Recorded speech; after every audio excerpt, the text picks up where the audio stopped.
सभासदों, माननीय सभापति जी। Question number 52 Shri Deepak Parekh जी, माननीय दीपक पारेख जी, दीपक प्रकाश जी, सॉरी, सवाल पूछे। धन्यवाद। सबसे पहले मैं प्रधानमंत्री नरेंद्र मोदी जी को मैं बधाई देना चाहता हूँ, अभिनंदन करना चाहता हूँ। उन्होंने अपने 8 वर्ष के शासनकाल में सांस्कृतिक धरोहरों का संरक्षण करने का काम, विकसित करने का काम किया। आपके माध्यम से मैं मंत्री जी से प्रश्न पूछना चाहता हूं कि सरकार के द्वारा वित्तीय वर्ष 2021-22 के दौरान तीर्थ यात्रा और धार्मिक मेले जैसे गतिविधियों पर किए गए व्यय का ब्यौरा क्या है? माननीय मंत्री जी। माननीय मोदी जी के नेतृत्व में पर्यटन बहुत आगे आज बढ़ गया है। अगर कोरोना काल नहीं आया होता तो हम काफी आगे बढ़ जाते। जो माननीय सदस्य ने पूछा है उसके बारे में मैं यहाँ पर आपको विवरण देना चाहता हूँ।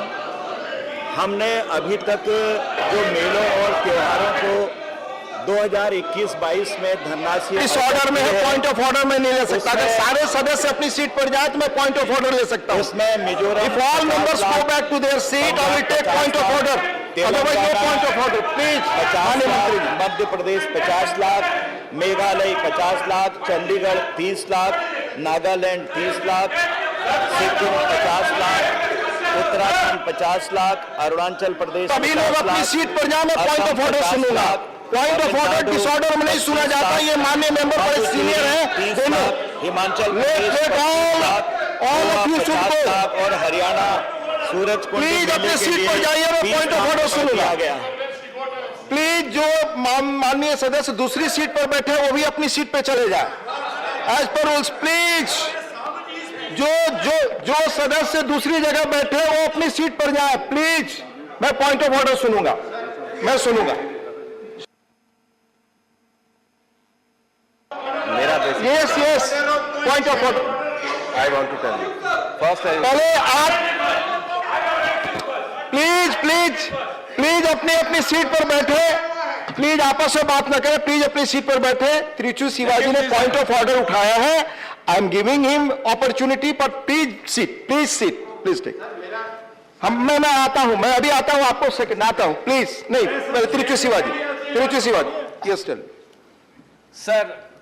Myself and Sanjay Ji and many others have given 267 notices to suspend the proceedings of the House and discuss the issue of price rise in petroleum products and the essential commodities.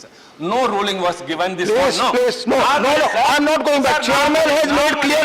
Honorable Chairman has made clear, and no point of order for your information in question hour. Please know the rules. No. I will go as per rules, Shivaji. There is no provision of point of order in question hour. Please be seated. No, sir. मंत्री जी please, आप कुछ कहना चाहते हैं? Sir, Tiruchi Shiva chair पे बैठते हैं, सबसे सीनियर सांसद हैं। क्वेश्चन आवर में कभी पॉइंट ऑफ ऑर्डर उठाया ही नहीं जाता। Thank you.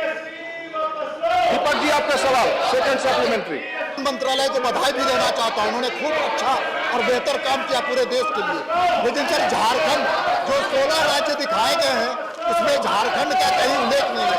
मैं मंत्री जी से अनुरोध करना चाहता हूं, मंत्रालय से अनुरोध करना चाहता हूं कि उसमें झारखंड के लिए भी एक समुचित राशि का उसमें आवंटन किया जाए। पर्यटन विभाग के पास जब भी वहाँ की state government John Prakash your senior member, please do not take pictures. House के अंदर वीडियो बनाना, तस्वीर लेना गलत है। Please do not do it. धाम में अभी इतना बड़ा एयरपोर्ट का शुभारंभ। प्रियंका जी, आप अपनी सीट पर रहिए, तस्वीर ले रही है, गलत है। Priyanka Chaturvedi ji, please do not take pictures. ये नियम नहीं है। प्लीज अपनी सीट पर आप जाए, अपनी सीट पर जाए वापस। आप दूसरी सीट पर बैठिए। दो बहुत बड़े हॉल बनने हैं और जलसार तालाब का विकास होना है, शिवगंगा तालाब का विकास होना है। इस तरह से झारखंड के बारे में जब भी कोई प्रपोजल आता है या किसी भी प्रदेश के बारे में आता है उस पर तुरंत विचार किया जाता है।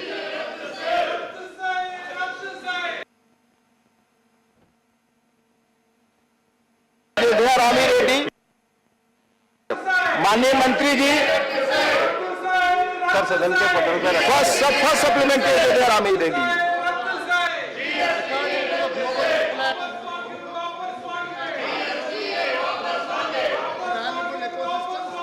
Regulators of climate, but they are disappearing 3 times faster than forests. Has any study been conducted by the ministry on the declining wetland area? If so, what corrective steps have been taken in response to the findings of the study? Also, the ministry has constituted a national wetland conservation program for the conservation and management of identified wetlands in the country. What are the achievements of NWCP in the last 3 years? Thank you. माननीय उपसभापति महोदय जी, हमारे सदस्य ने बहुत ही अच्छा प्रश्न पूछा है। जो हमारा अहमदाबाद का इसरो का जो केंद्र है, उसके माध्यम से देश में 2 लाख से ज़्यादा छोटी बड़ी वाटर बॉडीज, जिसको हम वेटलैंड कहते हैं, उसको आइडेंटिफाई किया गया है। माननीय सदस्य ने जो पूछा है कि जो national plan for conservation for aquatic ecosystem NPCA जो प्लान है, उसके अंतर्गत क्या कार्रवाई की गई है, मैं आपके माध्यम से बताना चाहूँगा कि फाइनेंशियल असिस्टेंस 1066.182 करोड़ रुपीस जो है वो 164 वेटलैंड के लिए सिंस 1987 दिए गए हैं। मैं आपके माध्यम से ये भी कहना चाहूँगा कि इस स्कीम का जो ऑब्जेक्टिव है वो developing policy guideline for conservation and sustainable management of wetland, supporting, promoting and strengthening conservation of prioritize wetland through the integrated management, facilitating the development of national inventory and setting up an information decision support system for the management of wetland, strengthening the capacity of wetland managers and stakeholders for effective management of wetland, strengthening the implementation of international commitment related to wetland and regulatory framework, the regulatory framework for protection of wetland, its guideline and clarification. These all programs be taken under the NCPA program. Second supplementary, I am done, sir. I have given the second supplementary already. On the answer, sir. Second supplementary also answered. So we are moving to next question. Next question 54. Shri P. Wilson ji. माननीय P. Wilson, आप you have question. You have question. Please go to your seats. Only your question will go on record. Will go on record. Sir, I'm here. I'm asking. माननीय मंत्री जी. Asking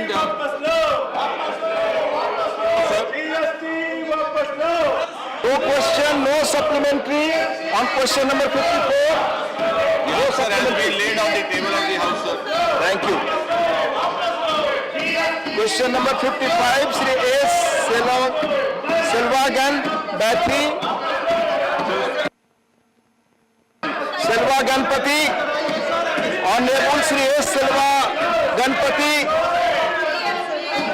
Honorable S. Selva Ganpati. Please. Please. माननीय मंत्री जी,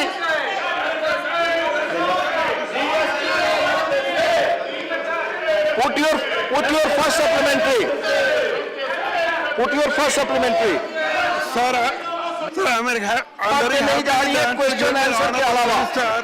As part of National Forest Policy 1988, India plans to bring 33% of its developed area. Under this, I would like to know what are the efforts being taken by the ministry. माननीय उपसभापति जी, भारत ने जो 33% forest area को बढ़ाने की बात कही है, उसके लिए forest survey of India Dehradun के द्वारा लगातार एक सर्वे का आयोजन किया जाता है। और मैं ये बताना चाहूँगा कि मिनिस्ट्री ने 13 जनवरी 2022 को अपनी रिपोर्ट जारी करी है। जो रिपोर्ट जारी करी है उसके हिसाब से देश में जो टोटल फॉरेस्ट कवर है वो 38,215 स्क्वायर किलोमीटर का जो है वो उसकी बढ़ोतरी हुई है। ट्री कवर भी जो इंक्रीज हुआ है वो 14,276 किलोमीटर जो है ट्री कवर भी इंक्रीज हुआ है। टोटल फॉरेस्ट और ट्री कवर जो दोनों मिलाकर के इंक्रीज हुए हैं वो 52,527 किलोमीटर लास्ट 2 डेकेड में 2001 से लेकर 2021 के बीच में बढ़ोतरी हुई। Supplementary. Sir, I would like to know, is there any plan to involve the youth for the afforestation program in India, to involve the youth and make them to innovative to involve this matter? Forestation एक ऐसी activity है जिसमें युवाओं को भी involve करने की आवश्यकता है और हम लोग कर भी रहे हैं। देश में national afforestation programme, national mission for green India programme चलता है और जो नेशनल अफॉरेस्टेशन प्रोग्राम की जो स्कीम है उसको ग्रीन इंडिया मिशन के साथ जोड़ दिया गया है। इस सब में कंपनसेटरी अफॉरेस्टेशन से लेकर के फॉरेस्टेशन एक्टिविटी को मनरेगा के साथ जोड़ना, नेशनल एग्रो फॉरेस्ट्री पॉलिसी को आगे बढ़ाना, नेशनल बॉम्बू मिशन को आगे बढ़ाना, नेशनल सस्टेनेबल एग्रीकल्चर को आगे बढ़ाना, और इसमें हम न केवल युवा बल्कि उसके साथ ही साथ हम बहुत सारे department, non government organisation, civil society और कॉर्पोरेट बॉडीज सबको इन्वॉल्व करके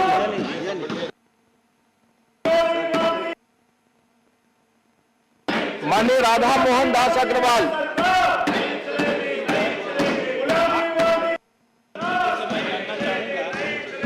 आपके माध्यम से मैं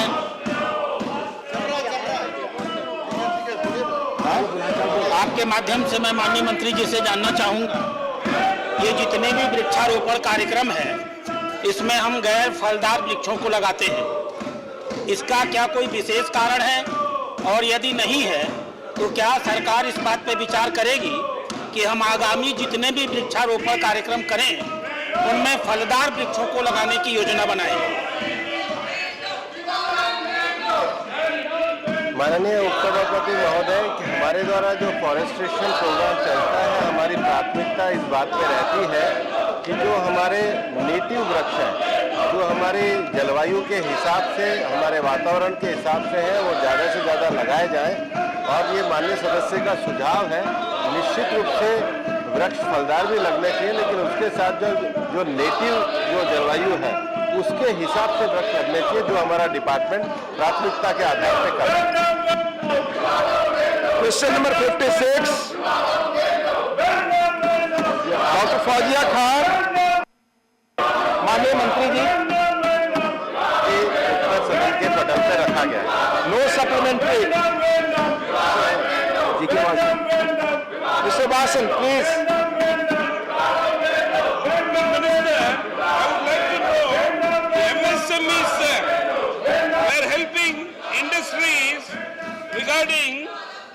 MSMEs were helping industry regarding plastics after the ban of plastics. Alternative, will MSME help other industries? Will the ministry guide them?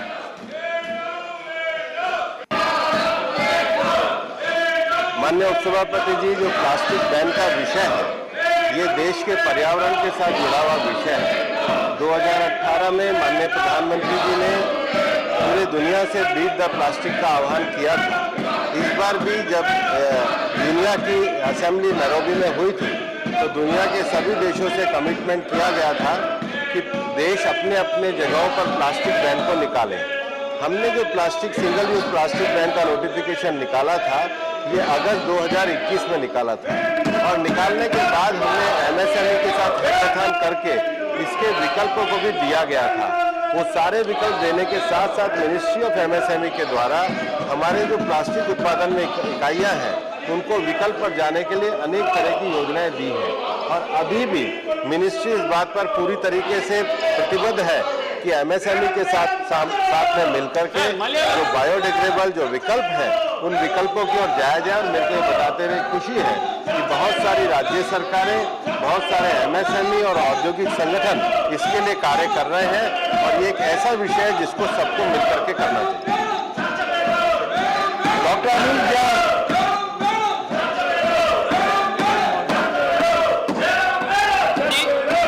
मेरा माननीय मंत्री जी से स्पष्ट प्रश्न है कि जो विकल्प हैं बायोडिग्रेडेबल विकल्प हैं एनवेलप्स के लिए, और वो उस दिशा में कुछ कंपनियां काम कर रही हैं, तो उनको कोई सब्सिडी की या उनको इंडस्ट्री लगाने के लिए प्रोत्साहन की कोई व्यवस्था सरकार में है? उत्तर प्रदेश में, आगरा में और नोएडा में कई जगह ऐसे एप्लीकेशंस आए हैं, लेकिन उनको अभी इसका कोई स्पष्ट जानकारी नहीं मिल पा रही है, तो कृपया बताने की कृपा करें। माननीय सदस्य ने जो प्रश्न पूछा है, एमएसएमई के द्वारा कई योजनाएं निकाली गई हैं, लेकिन वो योजनाएं उद्योगों और एमएसएमई के उत्पादन को बढ़ाने के लिए है। विभिन्न राज्य सरकारें द्वारा भी इसकी योजनाएं की जा रही हैं। मैं साथ माननीय सदस्य को वो योजनाएं जो विभिन्न राज्य सरकारें और एमएसएमई मंत्रालय द्वारा की जा रही है, निश्चित रूप से उनको मैं भेज दूंगा। करदम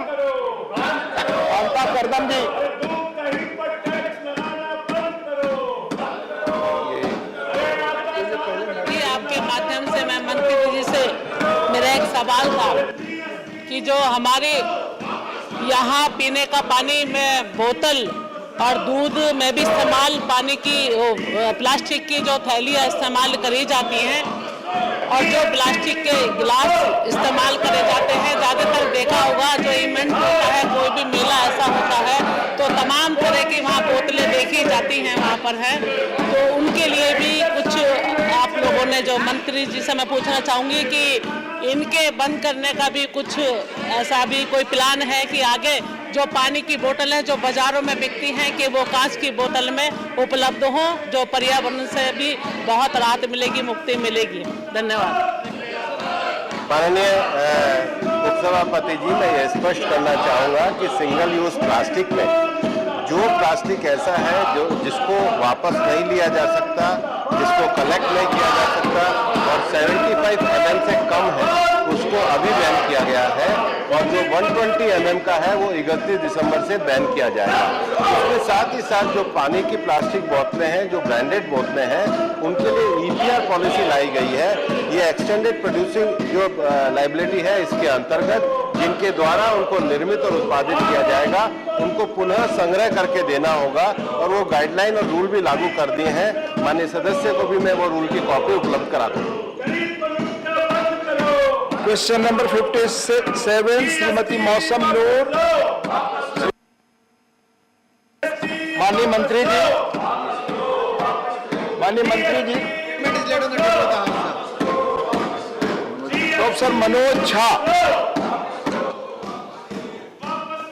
माननीय उपसभापति महोदय, आपके माध्यम से मैं माननीय मंत्री जी से पूछना चाहता हूं कि ये मोडस ऑपरेंडी क्या है जिसमें नफरत और घृणा के बयान देने वाले, उन पर या तो कोई कार्रवाई नहीं होती है, सांकेतिक होती है, लेकिन जो फैक्ट चेकर हैं उन पे कार्रवाई होती है। हाल के दिनों में हमने देखा है। इस मोडस ऑपरेंडी के बारे में माननीय मंत्री जी बताएं। माननीय उपाध्यक्ष जी, पूरे कानून नियम बने हैं। जैसे अखबारों के ऊपर प्रेस काउंसिल ऑफ इंडिया की बात है, तो वो एक ऑटोनमस बॉडी है, स्टैट्यूटरी उसकी स्टेटस है, वो खुद सो मोटो भी उसके ऊपर कार्रवाई कर सकते हैं, और अगर कोई शिकायत करता है तब भी कर सकते हैं। इसी तरह से जो इलेक्ट्रॉनिक मीडिया है, उसके लिए केबल टेलीविजन नेटवर्क जो है, उसके रूल के अनुसार प्रोग्राम कोड जो है उसको लेकर करना होता है। इससे sir ministry of electronics information technology, उनके जो रूल्स है कंटेंट को लेकर उसके ऊपर कार्रवाई करनी होती है। सर ये भी जानना जरूरी है कौन फैक्ट चेकर है और कौन दूसरी तरह के अपराध। फैक्ट चेक के पीछे रहकर कोई समाज में तनाव खड़ा करने का काम ना करे, ये भी करना बहुत आवश्यक है। और उनके खिलाफ अगर कोई शिकायत करता है तो कानून उसके लिए अपना काम करता है, जिसके ऊपर सर हमारा मंत्रालय सीधी कोई कार्रवाई नहीं करता। अलग अलग राज्यों में कानून व्यवस्था को देखने के लिए वहां कानून काम करता है। सर माननीय राकेश सिन्हा। मंत्री जी से जानना चाहता हूं कि ट्विटर और फेसबुक पर जो लोग भारत विरोधी दुष्प्रचार कर रहे हैं और भारत विरोधी दुष्प्रचार करने पर फेक अकाउंट्स बनाकर कर रहे हैं, उन पर क्या कार्रवाई की जा रही है? ऐसे कुछ निहित स्वार्थी तत्व हैं जो भारत की छवि को, भारत की स्थिरता को समाप्त करना चाहते हैं, और भारत पूरी दुनिया में ऐसा प्रचार तंत्र चल रहा है। ऐसे लोगों पर क्या कार्रवाई करने की व्यवस्था की जा रही है? सर माननीय मंत्री जी ने, माननीय सांसद जी ने बहुत महत्वपूर्ण एक सवाल पूछा है कि आखिरकार ये जो इंटरनेट पर फेक न्यूज चलाई जाती है, भारत के खिलाफ प्रोपेगेंडा चलाया जाता है सर, ये मेटी के जो रूल है, जो इंफॉर्मेशन टेक्नोलॉजी एक्ट 2000 है सर, उसके सेक्शन 69A के अनुसार सर भारत की अखंडता और प्रभुता को ध्यान में रखते हुए और सर जो डिफेंस, जो भारत की रक्षा सुरक्षा की हम बात करते हैं, उसको देखते हुए सर निर्णय समय समय पर किए जाते हैं। और हाल ही में 2021-22 में भी भारत सरकार के सूचना प्रसारण मंत्रालय ने सर कोई संकोच नहीं किया है ऐसे YouTube चैनल्स के खिलाफ कार्रवाई करने के लिए। सर ऐसे लगभग 69 हमने चैनल्स को, 94 YouTube चैनल्स को और 19 सोशल मीडिया अकाउंट्स को सर बंद करने का काम किया है और 747 URLs जो हैं, जो यूनिफॉर्म रिसोर्स लोकेटर हैं, इनको बंद करने का काम भी सर जो देश के खिलाफ काम करते थे उसके खिलाफ करने का काम इस सरकार ने किया है सर। हमने कोई संकोच इसमें नहीं किया है। जो मित्र देशों के खिलाफ भी भारत के लिए खिलाफ प्रोपेगेंडा खड़ा करते थे सर, उसके खिलाफ भी कड़ी कार्रवाई की है तो मोदी सरकार के सूचना प्रसारण मंत्रालय ने की है सर। सर देश विरोधी ताकतों को जो ऐसा एजेंडा चलाती है सर, ये आवाज तो अब करते हैं। ये जो लोग यहाँ पर खड़े सर, ये उनके खिलाफ आवाज नहीं करेंगे जो देश के खिलाफ काम करते हैं, लेकिन हमने उनके खिलाफ कड़ी कार्रवाई करने का काम किया है क्योंकि इनमें से कुछ लोग वो भी हैं जो झूठ का प्रोपेगेंडा करते हैं। सर ये जीएसटी की मीटिंग में तो जाते हैं, वहां पर आवाज नहीं उठाते, यहाँ पर तख्तियां लेकर खड़े होते हैं। ये पता चलता है सर इस पे क्या है। माननीय नीरज शेखर, आपका सवाल।